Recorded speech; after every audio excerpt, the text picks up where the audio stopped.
Enfin, non loin du troisième pilier, une sourde résonance attira l'oreille exercée du grec, qui se précipita à genoux pour examiner la place, balayant avec la guenille du bournous qu'un de ses arabes lui avait jeté l'impalpable poussière tamisée par 35 siècles dans l'ombre et le silence. Une ligne noire, mince et nette, comme le trait tracé à la règle sur un plan d'architecte, se dessina et, suivit minutieusement, découpa sur le sol une dalle de forme oblongue. Des pinces furent glissées dans l'étroite fissure, et après quelques pesées, la dalle s'ébranla et se souleva. Un escalier, aux marches hautes et roides, s'enfonçant dans l'ombre, s'offrit aux pieds impatients des voyageurs, qui s'y engouffrèrent pêle-mêle. Une galerie en pente, coloriée sur ses deux faces de figures et d'hiéroglyphes, succéda aux marches. Quelques degrés se présentèrent encore au bout de la galerie, menant à un corridor de peu d'étendue, espèce de vestibule d'une salle de même style que la première, mais plus grande et soutenue par 6 piliers pris dans la masse de la montagne. L'ornementation en était plus riche, et les motifs ordinaires des peintures funèbres s'y multipliaient sur un fond de couleur jaune. À droite et à gauche s'ouvraient dans le roc 2 petites cryptes ou chambres remplies de figurines funéraires en terre émaillée, en bronze et en bois de sycomore. « Nous voici dans l'antichambre de la salle où doit se trouver le sarcophage, cria Rufius, laissant voir au-dessous de ses lunettes qu'il avait relevées sur son front, ses yeux gris clairs étincelants de joie. Jusqu'à présent, dit Evandale, le grec a tenu sa promesse. Nous sommes bien les premiers vivants qui aient pénétré ici depuis que dans cette tombe le mort, quel qu'il soit, a été abandonné à l'éternité et à l'inconnu. Oh, ce doit être un puissant personnage, répondit le docteur. Un roi, un fils de roi, tout au moins. Je vous le dirai plus tard, lorsque j'aurai déchiffré son cartouche. Mais pénétrons d'abord dans cette salle, la plus belle, la plus importante, et que les Égyptiens désignaient sous le nom de salle dorée. Lord Evandale marchait le premier, précédant de quelques pas le savant moins agile, ou qui peut-être voulait laisser par déférence la virginité de la découverte au jeune lord. Au moment de franchir le seuil, le lord se pencha comme si quelque chose d'inattendu avait frappé son regard. Bien qu'habitué à ne pas manifester ses émotions, car rien n'est plus contraire aux règles du haut dandysme que de se reconnaître, par la surprise ou l'admiration, inférieure à quelque chose, le jeune seigneur ne put retenir un « oh » prolongé et modulé de la façon la plus britannique. Oh, oh. Voici ce qui avait extirpé une exclamation au plus parfait gentleman des 3 royaumes unis. Sur la fine poudre grise qui sablait le sol se dessinait très nettement, avec l'empreinte de l'orteil, des 4 doigts et du calcanéum, la forme d'un pied humain. Le pied du dernier prêtre ou du dernier ami qui s'était retiré 1500 ans avant Jésus-Christ, après avoir rendu aux morts les honneurs suprêmes. La poussière, aussi éternelle en Égypte que le granit, avait moulé ce pas et le gardait depuis plus de 30 siècles, comme les boues diluviennes durcies conservent la trace des pieds d'animaux qui la pétrirent.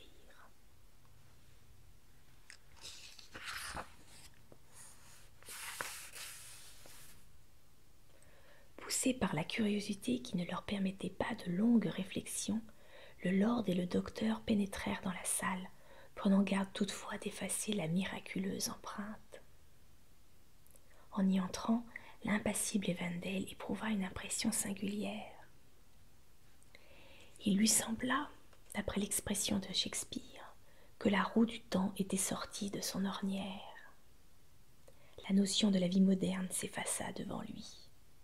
Il oublia et la Grande-Bretagne et son nom inscrit dans le livre d'or de la noblesse. Et ses châteaux, ses drawing-rooms de la reine, les clubs de yacht et tout ce qui constituait son existence anglaise. Une main invisible avait retourné le sablier de l'éternité et des siècles. Tombés grain à grain comme des heures dans la solitude et la nuit, recommençaient leur chute. L'histoire était comme non avenue. Moïse vivait, Pharaon régnait, et lui, Lord Evandale, se sentait embarrassé de ne pas avoir la coiffe à barbe cannelée, le gorgerin d'émaux et le pagne étroit bridant sur les hanches, seul costume convenable pour se présenter à une momie royale. Une sorte d'horreur religieuse l'envahissait, quoique le lieu n'eût rien de sinistre, en violant ce palais de la mort défendu avec tant de soin contre les profanateurs. La tentative lui paraissait impie et sacrilège, et il se dit « Si le pharaon allait se relever sur sa couche et me frapper de son sceptre ?» Un instant, il eut l'idée de laisser retomber le linceul, soulevé à demi, sur le cadavre de cette antique civilisation morte. Mais le docteur, dominé par son enthousiasme scientifique, ne faisait pas ses réflexions, et il s'écriait d'une voix éclatante. « Milord, milord, le sarcophage est intact. » Cette phrase rappela Lord Evandale au sentiment de la réalité. Par une électrique projection de pensée, il franchit les 3500 ans que sa rêverie avait remontés, et il répondit. « En vérité, cher docteur, intact ? Bonheur inouï, chance merveilleuse, trouvaille inappréciable, continua le docteur dans l'expansion de sa joie d'érudit.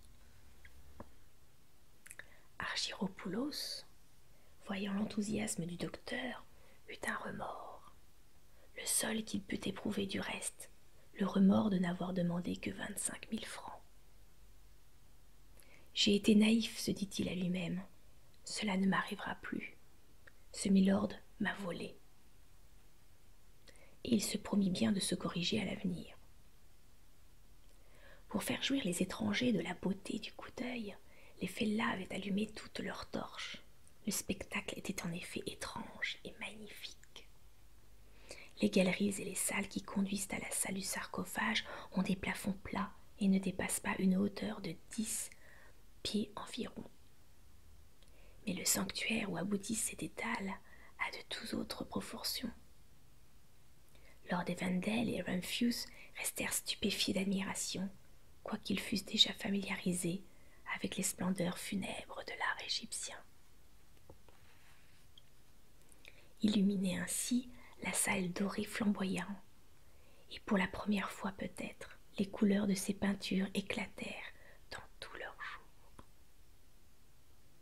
Des rouges, des bleus, des verts, des blancs, d'un éclat neuf, d'une fraîcheur virginale, d'une pureté inouïe se détachaient de l'espèce de vernis d'or qui servait de fond aux figures et aux hiéroglyphes, et saisissait les yeux avant qu'on eût pu discerner les sujets que composait leur assemblage.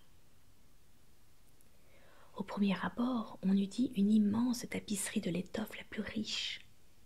La voûte, haute de 30 pieds, présentait une sorte de vélarium d'azur, bordé de longues palmettes jaunes. Sur les parois des murs, le globe symbolique ouvrait son envergure démesurée, et les cartouches royaux inscrivaient leurs contours.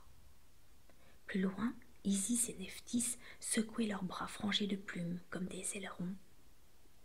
Les Horus gonflaient leurs gorges bleues, les escarabées essayaient de déployer leurs élytres, les dieux à tête d'animaux dressaient leurs oreilles de chacal, aiguisaient leurs becs d'éperviers, ridaient leurs museaux de cynocéphales, rentraient dans leurs épaules leurs coups de vautour ou de serpent, comme s'ils eussent été des doués de vie.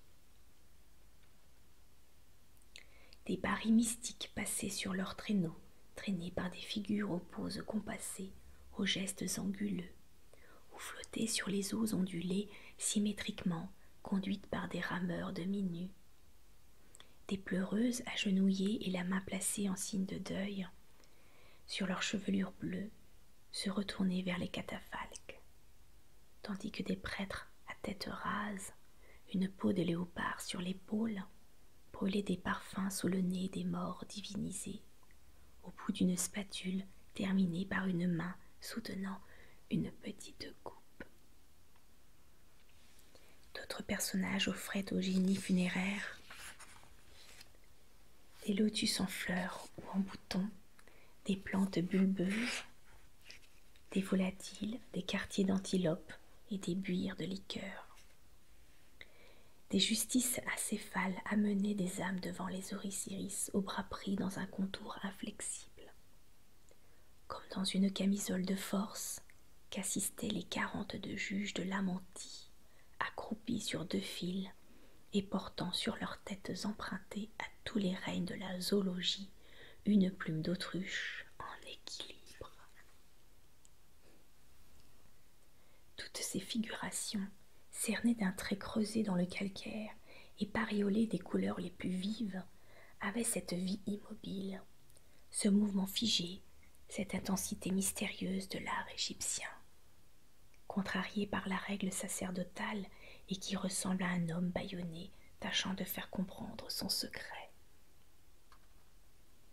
Au milieu de la salle se dressait massif et grandiose le sarcophage creusé dans un énorme bloc de basalte noir que fermait un couvercle de même matière, taillé en dos d'âne.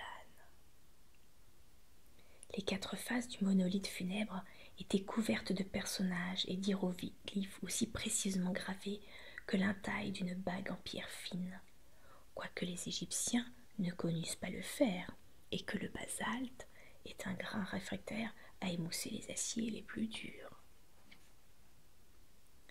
L'imagination se perd à rêver le procédé par lequel ce peuple merveilleux écrivait sur le porphyre et le granit, comme avec une pointe, sur des tablettes de cire. À la tête du tombeau, une effigie d'Osiris, la barbe nattée, semblait veiller sur le sommeil du mort.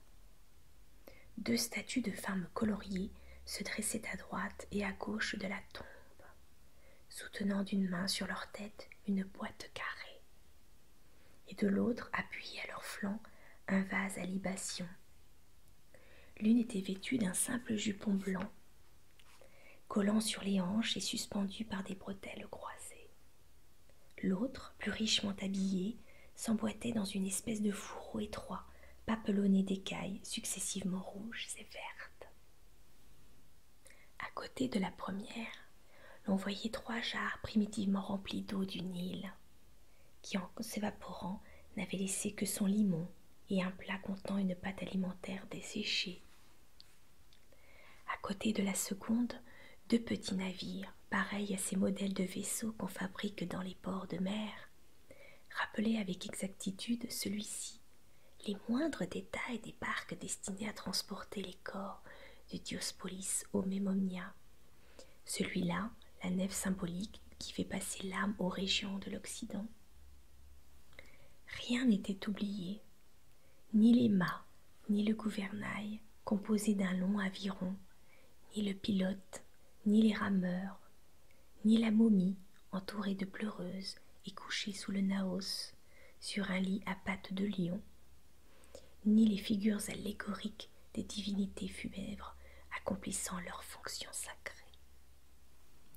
Barques et personnages étaient peints de couleurs vives, et sur les 2 joues de la proue relevée en bec comme la poupe, s'ouvrait le grand œil osirien allongé d'antimoine. Un bucrane et des ossements de bœuf semaient çà et là témoignaient d'une victime qui avait été immolée pour assurer les mauvaises chances qui eussent pu troubler le repos du mort. Des coffrets peints et chamarrés d'hiéroglyphes étaient placés sur le tombeau. Des tables de roseaux soutenaient encore les offrandes funèbres. Rien n'avait été touché dans ce palais de la mort. Depuis le jour où la momie, avec son cartonnage et ses 2 cercueils, s'était allongée sur sa couche de basalte. Le verre du sépulcre, qui sait si bien se frayer passage à travers les bières les mieux fermées, avait lui-même rebroussé chemin, repoussé par les âcres parfums du bitume et des aromates.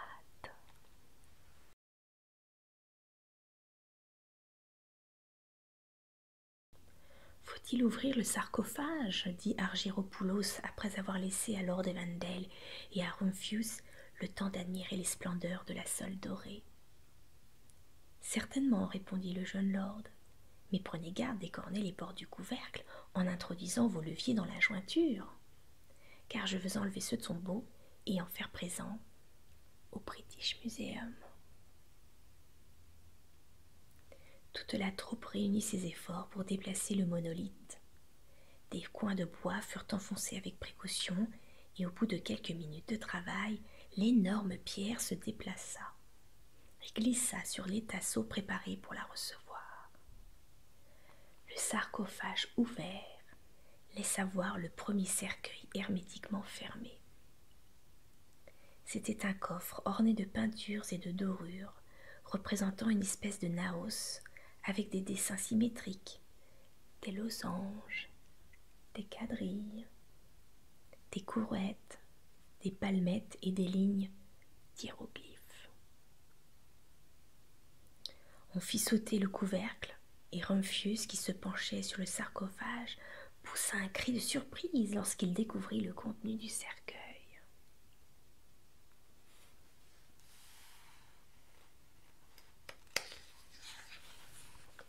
Une femme s'écria-t-il lorsqu'il reconnut le sexe de la momie à l'absence de barbe osirienne et à la forme du cartonnage.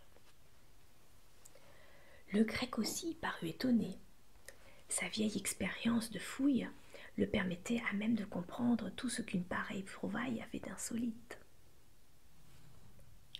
La vallée de Biban el-Molouk est le Saint-Denis de l'ancienne Thèbes et ne contient que des tombes de rois. La nécropole des reines est située plus loin, dans une autre gorge de la montagne. Les tombeaux des reines sont fort simples et composés ordinairement de 2 ou 3 couloirs et d'1 ou 2 chambres. Les femmes en Orient ont toujours été regardées comme inférieures à l'homme, même dans la mort. La plupart de ces tombes, violées à des époques très anciennes, ont servi de réceptacle à des momies difformes grossièrement embaumées, où se voient encore des traces de lèpre et d'éléphantiasis. Par quelle singularité, par quel miracle, par quelle substitution ce cercueil féminin occupait-il ce sarcophage royal au milieu de ce palais cryptique, digne du plus illustre et du plus puissant des pharaons. Ceci dérange, dit le docteur à Lord Evandale, toutes mes notions et toutes mes théories, et renverse les systèmes les mieux assis sur les rites funèbres égyptiens, si exactement suivis pourtant pendant des milliers d'années. Nous touchons sans doute à quelques points obscurs, à quelques mystères perdus dans l'histoire. Une femme est montée sur le trône des pharaons et a gouverné l'Égypte. Elle s'appelait Tahoser. S'il faut en croire des cartouches gravées sur les martelages d'inscriptions plus anciennes, elle a usurpé la tombe comme le trône, ou peut-être quelque ambitieuse, dont l'histoire n'a pas gardé souvenir, a renouvelé sa tentative. Personne mieux que vous n'est en état de résoudre ce problème difficile, fit Lord Evandale. Nous allons emporter cette caisse pleine de secrets dans notre grange, où vous dépouillerez à votre aise ce document historique, et devinerez sans doute l'énigme que proposent ces éperviers, ces scarabées, ces figures à genoux, ces lignes en dents de scie, ces heureux sols ailés, ces mains en spatule, que vous lisez aussi couramment que le grand Champollion. Les fellahs, dirigés par Argyropoulos, enlevèrent l'énorme coffre sur leurs épaules. Et la momie, refaisant en sens inverse la promenade funèbre qu'elle avait accomplie du temps de Moïse, dans une barie peinte et dorée, précédée d'un long cortège, embarqué sur le sandal qui avait amené les voyageurs, arriva bientôt à la cange amarrée sur le Nil, et fut placé dans la cabine assez semblable, tant les formes changent peu en Égypte, au naos de la barque funéraire. Argyropoulos, ayant rangé autour de la caisse tous les objets trouvés près d'elle, se tint debout respectueusement à la porte de la cabine et parut attendre. Lord Evandale comprit et lui fit compter les 25 000 francs par son valet de chambre. Le cercueil ouvert posait sur des tasseaux au milieu de la cabine, brillant d'un éclat aussi vif que si les couleurs de ses ornements eussent été appliquées d'hier, et encadrait la momie, boulée dans son cartonnage, d'un fini et d'une richesse d'exécution remarquable. Jamais l'antique Égypte n'avait emmailloté avec plus de soin un de ses enfants dans le sommeil éternel.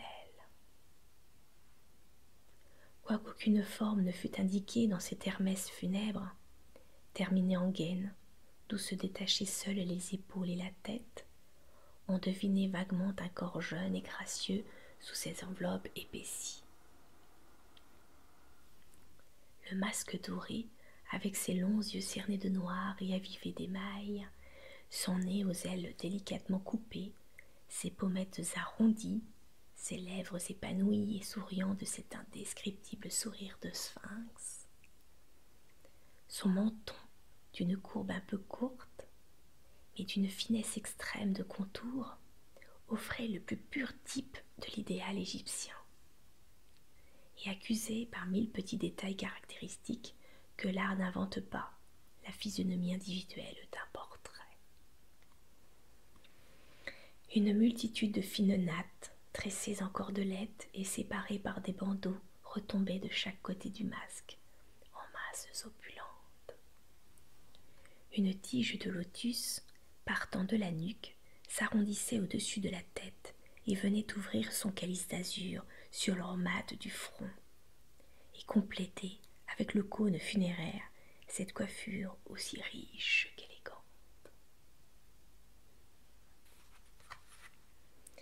Un large gorgerin, composé de fins émaux cloisonnés de traits d'or, cerclait la base du col et descendait en plusieurs rangs, laissant voir, comme deux coupes d'or, le contour ferme et pur de deux seins vierges.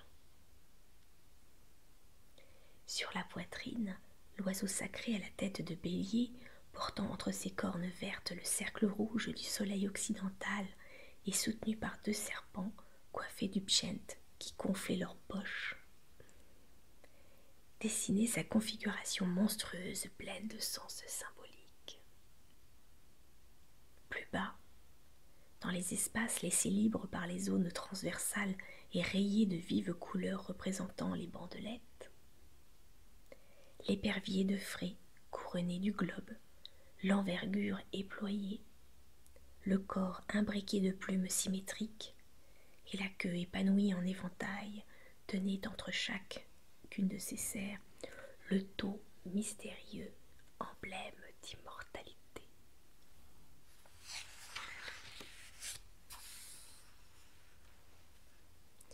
Des dieux funéraires à face verte, à museau de singe et de chacal, présentaient d'un geste hiératiquement roide le fouet, le pédum, le sceptre. L'œil osirien dilatait sa prunelle rouge cernée d'antimoine. Les vipères célestes épaississaient leur gorge autour des disques sacrés. Des figures symboliques allongeaient leurs bras empennés de plumes semblables à des lames de jalousie. Et les deux déesses du commencement et de la fin. La chevelure poudrée de poudre bleue, le buste nu jusqu'au-dessous du sein, le reste du corps bridé dans un étroit jupon, s'agenouillait à la mode égyptienne sur des coussins verts et rouges ornés de gros glands. Une bandelette longitudinale d'hiéroglyphes, partant de la ceinture et se prolongeant jusqu'aux pieds, contenait sans doute quelques formules du rituel funèbre, ou plutôt les noms et qualités de la défunte, problème que Rumphius se promit de résoudre plus tard.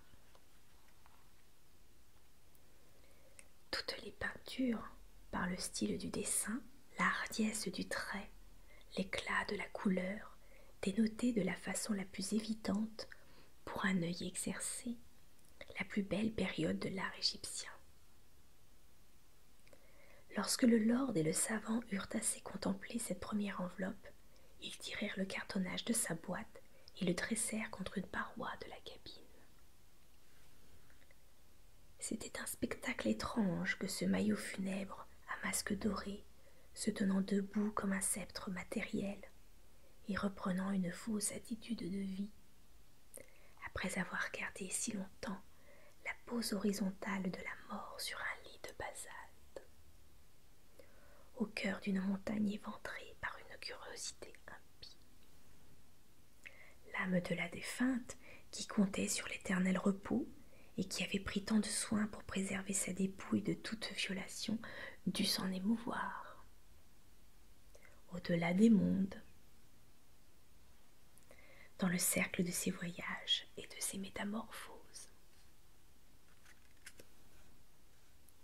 Rumphius, armé d'un ciseau et d'un marteau pour séparer en deux le cartonnage de la momie, avait l'air d'un de ces génies funèbres coiffés d'un masque bestial, qu'on voit dans les peintures des hypogées s'empresser autour des morts pour accomplir quelque rite effrayant et mystérieux. Lord Evandale, attentif et calme, ressemblait avec son profil pur au divin Osiris, attendant l'âme pour la juger. Et si l'on veut pousser la comparaison plus loin, son stick rappelait le sceptre que tient le dieu. L'opération terminée, ce qui prit assez de temps, car le docteur ne voulait pas écailler les dorures, la boîte reposée à terre se sépara en deux comme un moule qu'on ouvre. Et la momie apparut dans tout l'éclat de sa toilette funèbre, parée coquettement, comme si elle eût voulu séduire les génies de l'empire souterrain.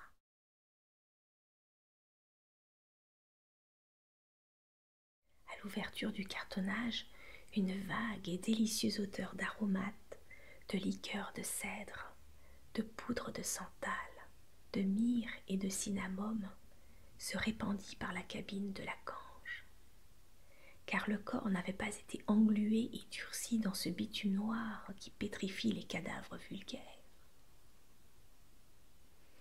Et tout l'art des embaumeurs semblait s'être épuisé à conserver cette dépouille précieuse. Un lacis d'étroites bandelettes en fine toile de lin, sous lequel s'ébauchaient vaguement les traits de la figure, enveloppait la tête. Les baumes dont ils étaient imprégnés avaient coloré ces tissus d'une belle teinte fauve. À partir de la poitrine, un filet de minces tuyaux de verre bleu, semblables à ces candides jets qui servent à broder les basquines espagnoles, croisait ces mailles réunies à leur point d'intersection par de petits grains dorés, et s'allongeant jusqu'aux jambes, formait à la morte un suaire de perles digne d'une reine. Les statuettes des 4 dieux de l'Amenti, en or repoussé, brillaient rangées symétriquement au bord supérieur du filet, terminé en bas par une frange d'ornement du goût le plus pur. Entre les figures des dieux funèbres s'allongeait une plaque d'or au-dessus de laquelle un scarabée de lapis-lazuli étendait ses longues ailes dorées. Sous la tête de la momie était placé un riche miroir de métal poli, comme si l'on eût voulu fournir à l'âme de la morte le moyen de contempler le sceptre de sa beauté pendant la longue nuit du sépulcre. À côté du miroir, un coffret en terre émaillée, d'un travail précieux, renfermait un collier composé d'anneaux d'ivoire alternant avec des perles d'or, de lapis-lazuli et de cornaline. Au long du corps, on avait mis l'étroite cuvette carrée en bois de santal, où de son vivant la morte accomplissait ses ablutions parfumées. 3 vases en albâtre rubané fixés au fond du cercueil, ainsi que la momie, par une couche de natrum, contenaient les 2 premiers des baumes d'une couleur encore appréciable. Et le 3e de la poudre d'antimoine et une petite spatule pour colorer le bord des paupières et en prolonger l'angle externe, suivant l'antique usage égyptien pratiqué de nos jours par les femmes orientales. Rumphius souleva hors du cartonnage la momie, qui ne pesait pas plus que le corps d'un enfant, et il commença la démailloter avec l'adresse et la légèreté d'une mère voulant mettre à l'air les membres de son nourrisson. Il défit d'abord l'enveloppe de toile cousue, imprégnée de vin de palmier, et les larges bandes qui, d'espace en espace,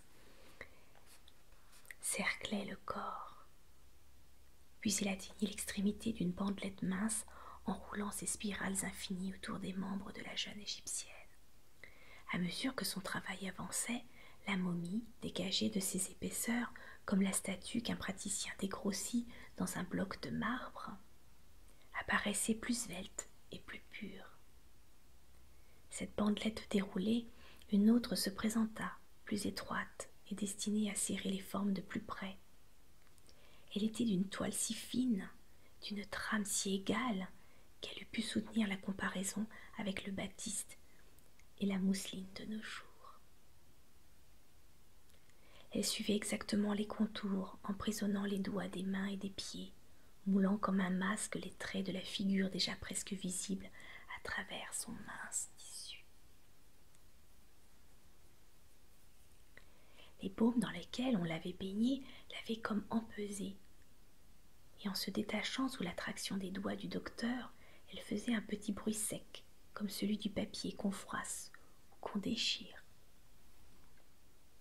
Un seul tour restait encore à enlever, et quelque familiarisé qu'il fût avec des opérations pareilles, le docteur Rumphius suspendit un moment sa besogne, soit par une espèce de respect pour les pudeurs de la mort, soit par ce sentiment qui empêche l'homme de décacheter la lettre, d'ouvrir la porte, de soulever le voile qui cache le secret qu'il brûle d'apprendre. Il mit ce temps d'arrêt sur le compte de la fatigue, et en effet, la sueur lui ruisselait du front sans qu'il songeât à l'essuyer de son fameux mouchoir à carreaux bleus. Mais la fatigue n'y était pour rien. Cependant, la morte transparaissait sous la trame fine comme sous une gaze, et à travers les réseaux brillaient vaguement quelques dorures. Le dernier obstacle enlevé, la jeune femme se dessina dans sa chaste nudité de ses belles formes, gardant, malgré tant les siècles écoulés, toute la rondeur de ses contours, toute la grâce souple de ses lignes pures. Sa pose, peu fréquente chez les momies, était celle de la Vénus de Médicis, comme si les embaumeurs eussent voulu ôter à ce corps charmant la triste attitude de la mort et adoucir pour lui l'inflexible rigidité du cadavre. L'une de ses mains voilait à demi sa gorge virginale, l'autre cachait ses beautés mystérieuses, comme si la pudeur de la morte n'eût pas été rassurée suffisamment par les ombres protectrices du sépulcre.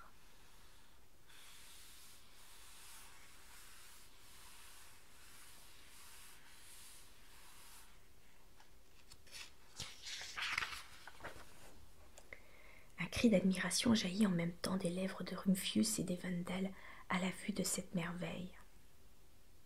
Jamais statue grecque ou romaine n'offrit un galbe plus élégant. Les caractères particuliers de l'idéal égyptien donnaient même à ce beau corps si miraculeusement conservé une sveltesse et une légèreté que n'ont pas les marbres antiques.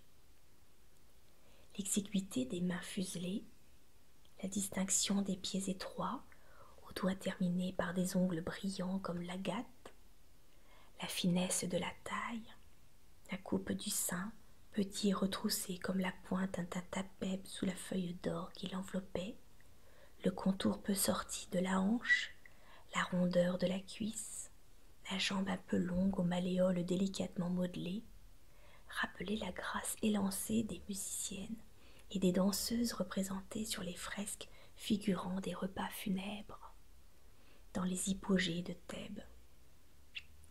C'était cette forme d'une gracilité encore enfantine et possédant déjà toutes les perfections de la femme que l'art égyptien exprime avec une suavité si tendre. Soit qu'il peigne les murs des syringes d'un pinceau rapide, soit qu'il foule passalement le basalte rebelle. Ordinairement, les momies pénétrées de bitume et de natrum ressemblent à de noirs simulacres taillés dans l'ébène. La dissolution ne peut les attaquer, mais les apparences de la vie leur manquent. Les cadavres ne sont pas retournés à la poussière d'où ils étaient sortis, mais ils y se sont pétrifiés sous une forme hideuse qu'on ne saurait regarder sans dégoût ou sans effroi. Ici, le corps, préparé soigneusement par des procédés plus sûrs, plus longs et plus coûteux, avait conservé l'élasticité de la chair, le grain de l'épiderme et presque la coloration naturelle. La peau, d'un brun clair, avait la nuance blonde d'un bronze florentin neuf, et ce ton ambré et chaud qu'on admire dans les peintures de Giorgione ou du Titien. Enfumé de vernis, ne devait pas différer beaucoup du teint de la jeune égyptienne en son vivant. La tête semblait endormie plutôt que morte. Les paupières, encore frangées de leurs longs cils, faisaient briller entre leurs lignes d'antimoine les yeux d'émail lustrés des humides lueurs de la vie. On eût dit qu'elles allaient secouer comme un rêve léger leur sommeil de 30 siècles. Le nez, mince et fin, conservait ses pures arêtes. Aucune dépression ne déformait les joues, arrondies comme le flanc d'un vase. La bouche, colorée d'une faible rougeur, avait gardé ses plis imperceptibles, et sur les lèvres voluptueusement modelées voltigeait un mélancolique et mystérieux sourire plein de douceur, de tristesse et de charme. Ce sourire tendre et résigné, qui plisse d'une si délicieuse moue les bouches des têtes adorables surmontant les vases canopes du musée du Louvre. Autour du front, uni et bas, comme l'exigent les lois de la beauté antique, se massaient des cheveux d'un noir de jais, divisés et nattés en une multitude de fines cordelettes qui retombaient sur chaque épaule. 20 épingles d'or, piquées parmi ses tresses, comme des fleurs dans une coiffure de bal, étoilaient de points brillants cette épaisse et sombre chevelure qu'on eût pu croire factice tant elle était abondante. 2 grandes boucles d'oreilles, arrondies en disques comme de petits boucliers, faisaient frissonner leur lumière jaune à côté de ses joues brunes. Un collier magnifique, composé de 3 rangs de divinités et d'amulettes en or et en pierre fine, entourait le col de la coquette momie, et plus bas, sur sa poitrine, descendaient 2 autres colliers, dont les perles et les rosettes en or, lapis-lazuli et cornaline, formaient des alternances symétriques du cou le plus exquis. Une ossature à peu près du même dessin enserrait sa taille svelte d'un cercle d'or et de pierres de couleur. Un bracelet à double rang en perles d'or et de cornaline entourait son poignet gauche, et à l'index de la main, du même côté, scintillait un tout petit scarabée en émaux cloisonnés d'or, formant chaton de bague et maintenu par un fil d'or précieusement natté. Quelle sensation étrange se trouver en face d'un être humain qui vivait aux époques où l'histoire bégayait à peine, recueillant les contes de la tradition, en face d'une beauté contemporaine de Moïse, et conservant encore les formes exquises de la jeunesse. toucher cette petite main douce et imprégnée de parfum qu'avait peut-être baisé un pharaon. Effleurer ses cheveux plus durables que des empires, plus solides que des monuments de granit.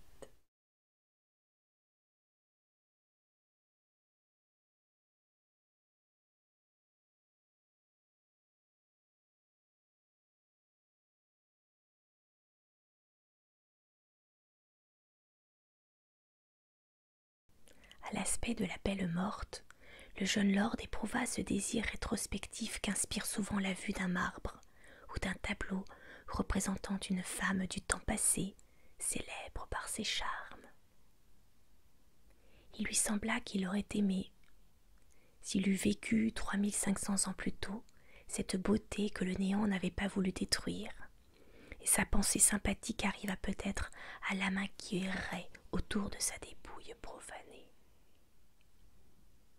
Beaucoup moins poétique que le jeune lord, le docteur Rumphius procédait à l'inventaire des bijoux, sans toutefois les détacher, car Evandale avait désiré qu'on n'enlevât pas à la momie cette frêle et dernière consolation. Ôter ses bijoux à une femme même morte, c'est la tuer une seconde fois. Quand tout à coup un rouleau de papyrus caché sur le flanc et le bras de la momie frappa les yeux du docteur. « Ah, dit-il, c'est sans doute l'exemplaire du rituel funéraire qu'on plaçait dans le dernier cercueil, écrit avec plus ou moins de soin selon la richesse et l'importance du personnage. » Et il se mit à dérouler la bande fragile avec des précautions infinies. Dès que les premières lignes apparurent, Rumphius sembla surpris. Il ne reconnaissait pas les figures et les signes ordinaires du rituel. Il chercha vainement, à la place consacrée, les vignettes représentant les funérailles et le convoi funèbre qui servent de frontispice à ce papyrus. Il ne trouva pas non plus la litanie des 100 noms d'Osiris, ni le passeport de l'âme, ni la supplique au dieu de l'Amenti. Des dessins d'une nature particulière annonçaient des scènes toutes différentes, se rattachant à la vie humaine, et non voyage de l'ombre dans l'extramonde. Des chapitres ou des alinéas semblaient indiqués par des caractères tracés en rouge, pour trancher sur le reste du texte écrit en noir, et fixer l'attention du lecteur aux endroits intéressants. Une inscription, placée en tête, paraissait contenir le titre de l'ouvrage et le nom du grammate qu'il avait écrit ou copié. Du moins, c'est ce que crut démêler à la première vue la sagace intuition du docteur. « Décidément, milord, nous avons volé le sieur Argyropoulos, dit Rumphius à Evandale, en lui faisant remarquer toutes les différences du papyrus et des rituels ordinaires. C'est la première fois que l'on trouve un manuscrit égyptien contenant autre chose que des formules hiératiques. Oh, je le déchiffrerai, dussé-je y perdre les yeux, dût ma barbe non coupée faire 3 fois le tour de mon bureau. Oui, je t'arracherai ton secret, mystérieuse Égypte. Oui, je saurai ton histoire, belle morte, car ce papyrus serré sur ton cœur par ton bras charmant doit la contenir. Et je me couvrirai de gloire, et j'égalerai Champollion, et je ferai mourir Lepsius de jalousie. » Le docteur et le lord retournèrent en Europe. La momie, recouverte de toutes ses bandelettes et replacée dans ses 3 cercueils, habite dans le parc de Lord Evandale au Lincolnshire le sarcophage de basalte qu'il a fait venir à grands frais de Biban el-Molouk et n'a pas donné au British Museum. Quelquefois le lord s'accoude sur le sarcophage, paraît rêver profondément et soupire. Après 3 ans d'études acharnées, Rumphius est parvenu à déchiffrer le papyrus mystérieux, sauf quelques endroits altérés où présentent des signes inconnus, et c'est sa traduction latine, tournée par nous en français. que vous allez lire sous ce nom, le roman de la momie. Ainsi s'achève le prologue du roman de la momie. Si ce prologue vous a intéressé, a piqué votre curiosité, je vous invite donc